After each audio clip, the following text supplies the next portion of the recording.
Hello and welcome back to White Lines Football and welcome back to the next episode of Near Post News. Lewis again here today, and again I apologise for the late upload, and again apologies for the video being in audio format of just the thumbnail as the cover card rather than the video format. Again, we had a few problems recording the video today, getting it edited, etc.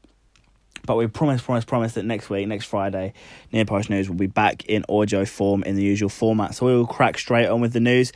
And the first piece of news we have in League One, as John Whitney was sacked in the week as Walsall manager. Now he was in charge there for nearly 2 years. The former physiotherapist, of course, his first proper management job in football, former assistant manager as well, actually, was sacked off on the back of a 2-0 defeat to Shrewsbury, leaving the Sadders 15th place in League One. Now, I know a lot of Walsall fans personally, and I know they're very, very happy to see Whitney go. And I saw Walsall this season. You've seen the video on the channel. We drew 0-0 at Priestfield with them, and they were awful. They didn't look like scoring. It was a game we probably should have won. But there we go. We move on, and John Whitney also has to move on. But someone that has moved on is Phil Brown. He's come straight back into management after leaving Southend earlier on in the year, and he's moved to Swindon. He's been appointed until the end of the season, and after David Flitcroft went to Mansfield, obviously Steve Evans leaving there to go to Peterborough, but Flitcroft has gone to Mansfield and Phil Brown has gone to Swindon on a short-term deal only to the end of the season, but he's going to help them with their promotion push. They're just 1 point outside the playoffs, and I'm sure if they do go up, then he will continue next season at least. Someone's been pretty hit with a pretty hefty ban, actually, is Neil Lennon. The former Celtic manager has been banned for 5 matches after he clashed with referee Kevin Clancy after Kilmarnock were awarded a late penalty, or a penalty, in a 2-2 draw at Rugby Park on the 24th of February, so obviously earlier this year. But Warnock has now been hit with a ban, 5 matches, and he's known to be a bit of a nutter, and he is now going to be banned for a pretty long time. Next piece of news, number 4. Cumberland's dad, actually, is Marcus Rojo signed a new deal at Manchester United, keeping him at the club until 2021. The 27-year-old put pen to paper today.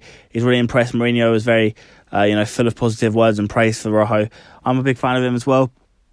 The centre-back / left-back obviously had an injury-hit season, but he is now going to be staying at the club until 2021, under contract at least. Still in the Premier League, and Pellegrino was sacked by Southampton earlier in the week, and they moved straight in with the appointment of Mark Hughes. We'll start with Pellegrino. 1 win in 17 games. He's left Southampton in 17th place in the Premier League. Just 1 point above relegation. You think how much of a massive fall that's been after they finished, I think, 8th last season in the Premier League under Claude Puel. Obviously, they got rid of him, and Pellegrino, it didn't really work out for him. He said he tried his hardest, etc. He's been very graceful after his sacking, but he's left, and now Mark Hughes has come in. He was recently sacked by Stoke, who he was taken down and who he might have taken down.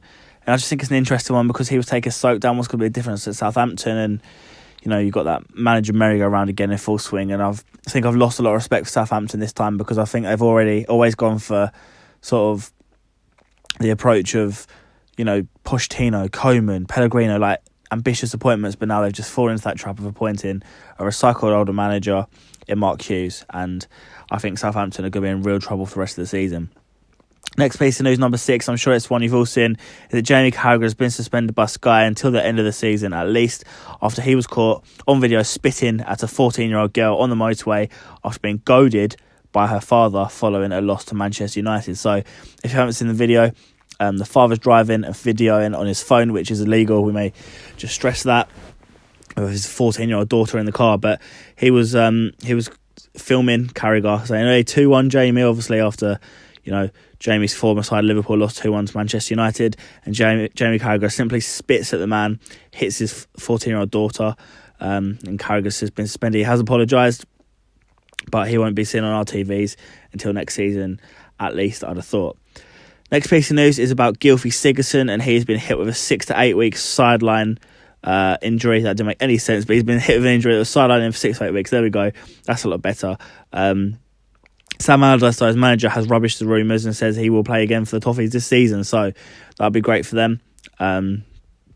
He's a great player, and I'm sure he'll be missed by Everton, but he's been hit with a pretty serious injury, and another man that's been hit with a pretty serious injury that will be of a lot more interest to England fans is that Harry Kane has been injured in our next piece of news. He's damaged his lateral ligaments in his right ankle after a challenge with Asmir Begovic in the game against Bournemouth. He had to go off in the first half. But he's expected to return to first team training next month. It's the third time since the start of last season, he's had this injury. So it's a bit of a recurring thing, but he did go over on his ankle. And I think he will be fit for the World Cup, which is good news, but not great news for Spurs fans after their top 4 push might take some damage, might be damaged by that injury, but he will be back sooner rather than later, which is good news for Spurs and England fans. Ninth piece of news we have today is in women's football, as Arsenal have won the WSL Cup after they beat Manchester City 1-0 in the final after a goal from Vivian Miedema. It's great because Arsenal obviously very successful a few years ago, the ladies team, but Manchester City have come into power after they've got the money. But Arsenal pulled off a shock to win the WSL Cup, and that is great news for the London team. And finally, we end in League 2 after Grimsby have hit a bit of controversy. I struck with this last week as well. Controversy. They appointed Michael Jolly as their new manager after the sacking of Russell Slade. He's only had 6 months of managerial experience. That was in Sweden. And the 40-year-old has beat the likes of Sol Campbell to avoid what Grimsby claimed to be the manager merry-go-round of the recycled managers, which we spoke a little bit about with Mark Hughes earlier on. But that's fair enough. I'm not sure that Sol Campbell is exactly a recycled manager, but fair play for Grimsby for going for that approach. But the only problem is he's a convicted sex offender after he had sex with a 15-year-old girl in 2009. But he has been cleared of everything. He is allowed to coach youth team football again, but still it is pretty controversial down there in Grimsby. So that wraps up this episode of Near Post News. Again, apologies for it being late, apologies for the audio form, but next week we promise it'll be back in video form. If we missed out any pieces of news that you want us to talk about, then do comment down below or tweet me at LRC Bryant or tweet the account at WhiteLinesMedia and let us know your piece of news that you think we should have spoke about in today's show. But if you did enjoy, please remember to like, comment, subscribe, follow everything in the description, and we will see you next time. Goodbye.